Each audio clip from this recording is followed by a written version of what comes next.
नमस्कार. जे 19 पद्मभूषण मिळालेले आहेत त्यापैकी केरळच्या ज्या दोन पर्सनॅलिटीज आहेत त्या आपण बघणार आहोत. एक आहे जोस चाको पेरियप्पुरम, जे औषध क्षेत्राशी संबंधित आहेत, आणि दुसरे आहे PR श्रीजेश, जे हॉकी प्लेयर आहेत, म्हणजे स्पोर्ट्स या क्षेत्राशी संबंधित आहेत. पाठ कसं करायचं आता ते बघा. केरळचे आहेत हे दोघं पण. लक्षात ठेवा, कारल्याचा ज्यूस पिऊन, कारल्याचा ज्यूस कसा असतो, औषधी असतो, आणि तो ज्यूस पिऊन PR श्रीजेश खेळात किंवा हॉकीमध्ये अव्वल झाले किंवा त्यांना खूप त्याच्याने शक्ती मिळाली, त्यांना खूप फायदा झाला, असं लक्षात ठेवा. आता ज्यूसवरून जोस चाको पेरियप्पुरम, औषधी असतो वरून ते औषध क्षेत्राशी संबंधित आहे असं. कारल्याचा वरून केरळ लक्षात ठेवा.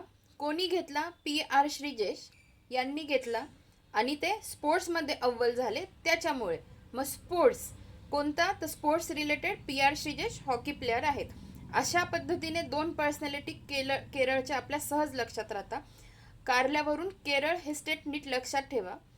केरळच्या दोन पर्सनॅलिटीज कोणत्या? जोस चाको पेरियप्पुरम, जे औषध क्षेत्राशी संबंधित आहे, आणि दुसरे PR श्रीजेश, जे स्पोर्ट्स या क्षेत्राशी संबंधित आहे. धन्यवाद.